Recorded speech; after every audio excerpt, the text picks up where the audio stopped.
We've added a new set prop today. Yes, we did indeed. This is a pickle. Not just any pickle, mind you. This pickle can yodel. Don't believe me? Watch this.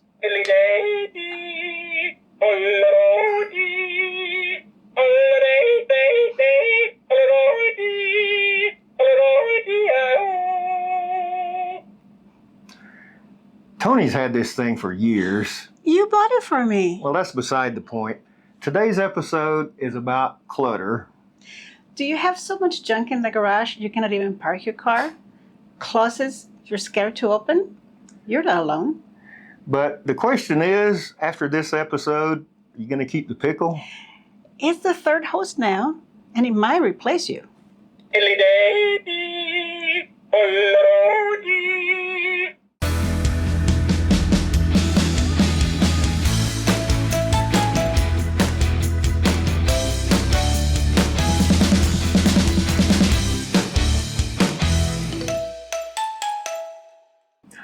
Hi, I'm Rick. Welcome to Half Right, practical advice with a built-in margin for error.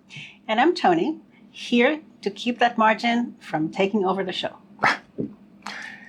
Well, today we're tackling clutter and why we hang on to stuff we don't really need and how to cut it loose without having a meltdown. And we'll show you why letting go doesn't have to be scary.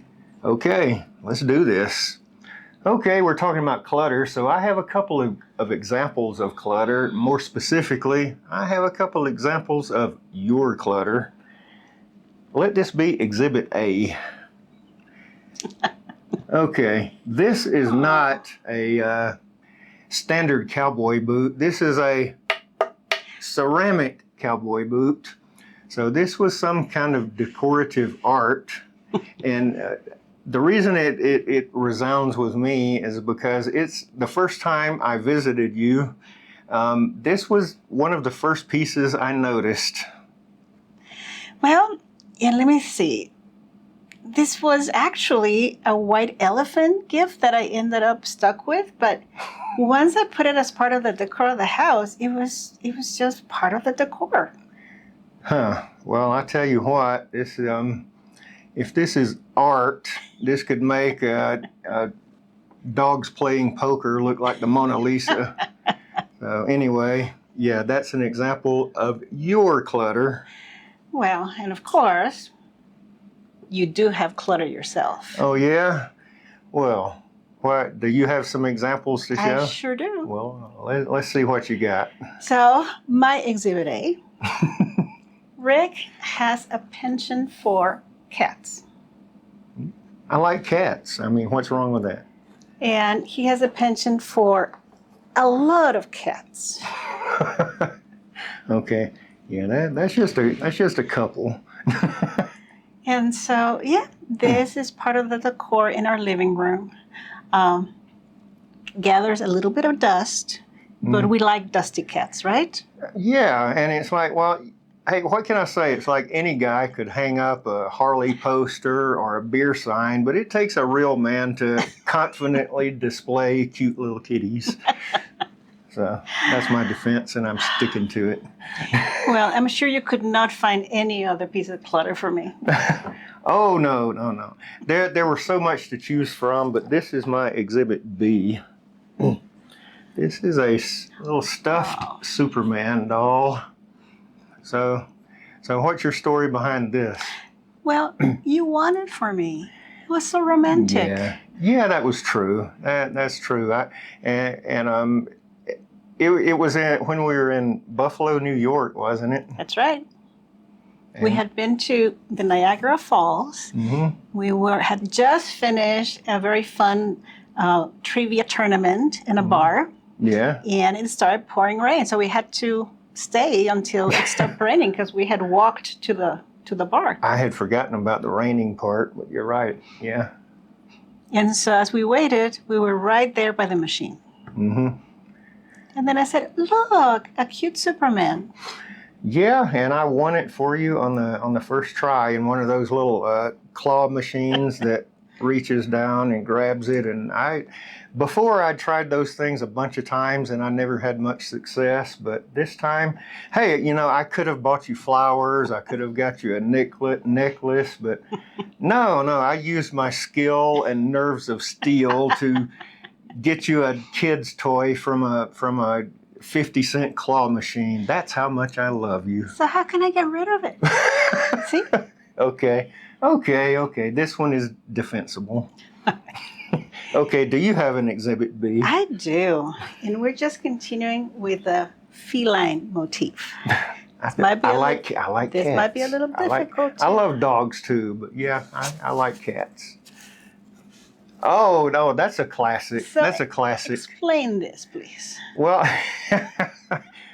probably close to 20 years ago, I picked this up in a truck stop, and just as a wall decoration before I met you even. And yeah, it's been with me the whole time, probably close to 20 years. Yes, and it has graced our walls since you moved in. Yeah, well, it's gone a lot of places with me. It's endured a lot of challenges over the years, not least of which is your litany of insults. Okay. So yeah, this is Rick's clutter.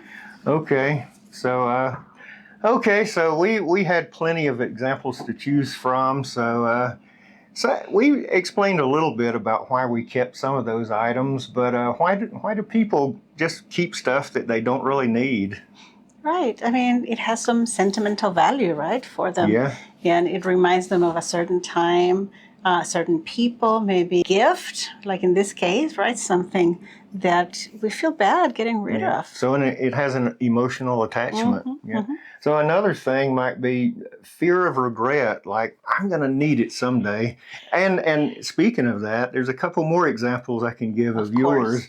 Like you bought a sewing machine one time, and you bought a juicer, and I think you've had the sewing machine probably over a decade easily, and you've used it how many times? Maybe twice. Maybe twice. And how about, and we can even beat that with the juicer. How many times did you use the juicer? Well, probably once. Yeah, probably once. Yeah. And well, I'm not completely blameless here because I have an infamous item in this in the utility room. Do you know what it is? I sure do. You have a fryer. Yeah, a deep fryer. A deep fryer. And how many times have you used it? I have had that thing for probably longer than I've had the lion's head, which over 20 years, I've used it exactly 0 times. I've never taken it out of the box. So, yeah, that one definitely qualifies as clutter. And what about, we keep some things because they represent either who we are or who we were. Do you have any examples of that? Yeah, well, even just the items you brought out. I mean, I still love cats. I'm still a cat and a dog person. We have a cat and a dog, by the way. I love them both. But yeah, I used to like to display my love of cats, and it's like, yeah, the lion's head on the wall, is it tacky? Well, of course, but I like that sort of thing. So that's more of a reflection of who I was, not who I am now. But yeah, so yeah, it's identity is certainly, a factor in why we keep things we don't really need and really don't really like. You don't really like that ceramic boot, but we keep So that takes me to another reason, which is habit. I mean, it's just sitting there and we almost forget that it's even there. So it's just force of habit that it's just exactly. And it's so much easier to just hang on to something than to get rid of it, no matter what it is. So now that brings us to the tough question. What can we do to force ourselves to get rid of some of this clutter? I know it's hard, but I've read that they recommend that if you don't use something for a year, that you get rid of it.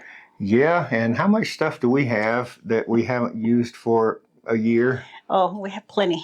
I think you have some things in the refrigerator that you haven't touched for a year.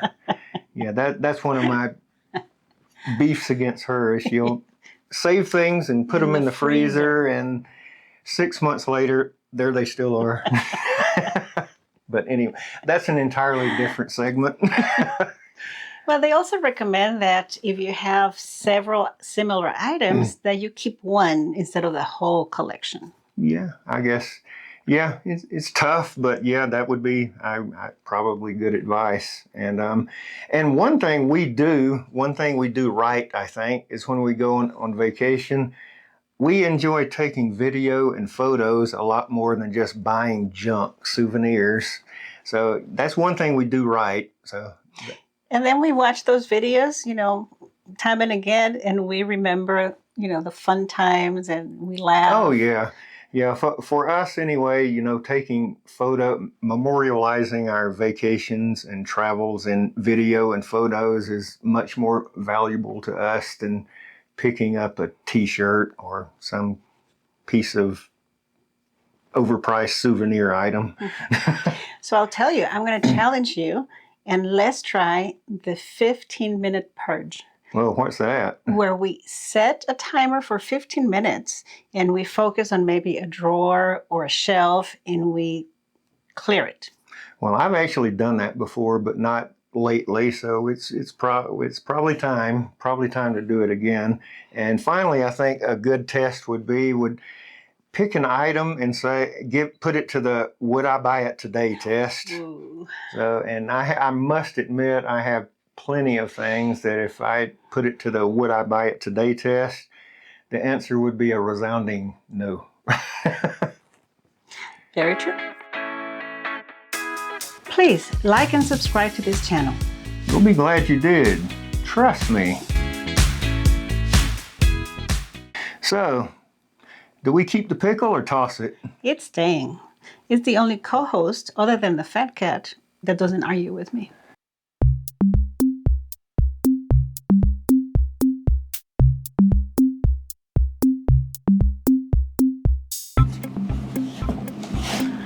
Did you eat my emergency chocolate?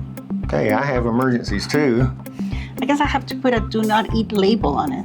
Or you could put it out in the storage shed outside and build a moat around it. Thought I took the batteries out of that thing. This is my life. Pray for me.